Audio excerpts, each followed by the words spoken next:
Welcome to Kali Twisted Stories Part 3, 2025. Third story of 2025. इसका नाम है शोभा दी। शोभा दी, ओ शोभा दी, आ जाओ, खाना लग गया है। अंधेरे में भला कौन आएगा, ऐसा लोगों को लगता, पर ये पुकार सोनू भाई की थी। सोनू भाई वैसे तो एक व्यापारी थे, पर माता काली की साधना और खोज में निकल पड़े थे। उनको अपनी जीवन का उद्देश्य क्या है, क्या करे जो माता की शक्ति के से एक रूपता हो जाए, ऐसे कई ख्याल उन्हें आते रहते थे। इस प्रकरण में उन्होंने 3 मुख्य साधनाएं कर रखी थी। एक गुरु की, दूसरी तारा माता की और तीसरी माता काली की। ये मुख्य साधना इसलिए कहते थे क्योंकि इन तीनों ने इनके साथ साक्षात्कार किया था, मतलब साक्षात प्रकट होकर इनसे बातें करी थी। तभी दरवाज़ा अपने आप ही खुल जाता है और ऐसा लगता है कि कोई अंदर आया और खाने की थाली से एक टुकड़ा पराठा और परवल की सब्जी काट कर खाने लगता है। सोनू भाई ने माता काली का नाम लिया और पहला निवाला तोड़ा और खाना चालू कर दिया। बहुत अच्छा हुआ दीदी, जो माता ने तुम्हें मेरे पास भेज दिया। मैं बहुत ही अकेला था दीदी, माता ने तुमको भेज कर मेरे ऊपर बड़ा उपकार किया। वहीं हवन की अग्नि जल रही थी, जिसकी धीमी धीमी धीमी आंच की रोशनी में एक औरत, जिसके दांत कुछ ज्यादा ही बड़े थे, हालांकि हल्की सी झलक दिखाई पड़ रही थी। कोई और होता तो डर के मारे पागल हो जाता, पर वर्षों से साधना के परिणाम स्वरूप ये फल था कि माता काली की कृपा से अब किसी से भी भय सोनू भाई को नहीं लगता था। जब शोभा दी जब शोभा दीदी पुष्प की निधि साधना के पश्चात आई तो वो बहुत खुश थी और सुंदर भी। पर सोनू भाई ने इंसिस्ट किया कि दीदी जैसी हो वैसी ही अच्छी लगती हो, तुम अपने असली रूप में ही रहो। रोज अकेले खाना खाना पड़ता था। अच्छा हुआ तुम आ ही गई। सोनू भाई का वैसे तो पूरा परिवार था, पर समय के साथ माता काली के सब भक्तों के साथ ये होता है कि जो माता के प्यारे होते हैं और उन्हें सिद्धि मिलती है, समय के साथ वो उनसे दूर हो जाते हैं। उनके सब बंधन छूट जाते हैं। माँ, पिता, भाई, पत्नी, बच्चे, सबके ऋण चुका देते हैं, या सबके असली चेहरे उनके सामने धीरे धीरे धीरे धीरे कर कर आने लगते हैं उनके भक्तों के सामने। और क्या वजह है जो ये रिश्ते आपसे जुड़े हुए हैं, ये वजह भी समझ में आने लगती है।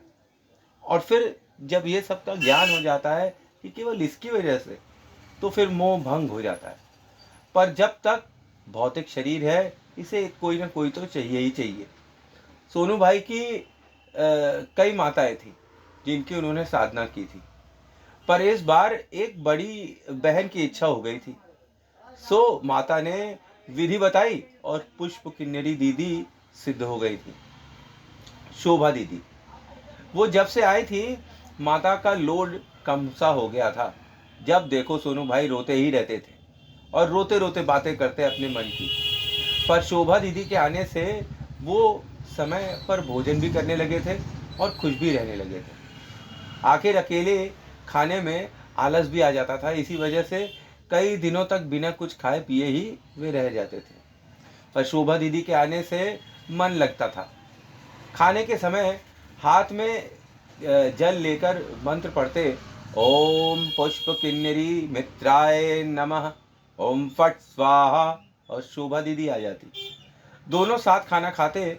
फिर सोनू भाई सारे दिन के बारे में चर्चा करते। दीदी, हमारे लिए कोई नहीं है, कुछ भी नहीं था हमारे लिए। हम व्यर्थ ही भाग रहे थे सबके पीछे। जिन बच्चों को इतना प्यार किया वो भी विदेश चले गए और वहीं के होकर रह गए। दीदी, कई बार सोचता हूँ कि स्वास्थ्य साइशा को फ़ोन कर दूँ, पर यह सोच कर नहीं करता कि उनकी प्राइवेसी डिस्टर्ब हो जाएगी। हाँ, जो भी पास था उन्हें दे चुका हूँ, बस ये मंदिर रह गया है मेरे पास। अब देने के लिए कुछ नहीं रह गया। था तो बात करना बेकार ही है। वो भी सोचेंगे कि बुढ़ा ज़बरदस्ती चिपकना चाहता है और देने के लिए एक फूटी कौड़ी भी नहीं है इसके पास। सबको पता है माँ कि मैं माता काली को नहीं छोड़ूंगा और ना ही उनके मंदिर को। फिर भी कहते हैं कि मंदिर को बेच दो और आ जाओ यहाँ। दीदी, ये मंदिर मेरी समाधि है और ये जगह छोड़कर मैं नहीं जा सकता। अब 10 अनाथ बच्चों को जिनको मैंने पाला था वो भी बड़े हो गए हैं। जो मेरे पास था उनको पढ़ाने लिखाने में निकल गया और वो सब बड़े लायक बच्चे हैं और जल्दी चिड़िया के बच्चे बड़ी चिड़िया बनकर उड़ जाएंगे और शायद किसी और बच्चे की मदद करें या सहायता करें। अब 10 साल निकल गए। शोभा दीदी पैसा बनाने की सोची ही नहीं, बस माता के भजन में ये आश्रम चलाता रहा। अब पैसा भी खत्म हो गया है। बच्चों का पैसा मैं छूता नहीं और अपने लिए किसी के सामने हाथ फैलाता नहीं। मैं तो माता की पूजा करता हूँ। मेरा सारा दायित्व माता काली पर है। पूर्ण समर्पण, पूर्ण समर्पण, पूर्ण समर्पण। शोभा दी की गोद में कब आंख लग गई पता ही नहीं चला। सुबह हुई, आश्रम के सब बच्चे तैयार हो रहे थे, कुछ स्कूल के और कुछ इंटरव्यू के लिए। सोनू भाई सुबह सबको कॉर्नफ्लेक्स खिलाते और इसी के खाने पर जोर देते थे और खड़े होकर स्ट्रिक्टली सब बच्चों को नाश्ता करवाते थे। उनका खाना उनका कहना था कि सब माता काली के बच्चे हैं और मैं माता का दास। मैं कैसे इन बच्चों को भूखा रख सकता हूँ। मैं एक बार ना भोजन करूँ पर माता के बच्चों को भूखा रखने का पाप, महापाप कैसे करूँ। किसी को किसी बात का कष्ट ना हो, यही मैं सोचता हूँ। वापस अपने मंदिर में वे जैसे ही पहुँचे कि राजू जो आश्रम का चौकीदार था दौड़ते हुए आया और बोला, सोनू भाई, कोई शोभा डे नाम की बंगाली महिला आई थी, साल भर का राशन और ये 5 लाख का चेक दे गई है। तभी सोनू भाई का फोन झंझनाया। फोन पर पुष्प किन्नरी शोभा डे ट्रू कॉलर पर लिखा हुआ दिखाई पड़ रहा था। सोनू भाई ने फोन ऑन किया।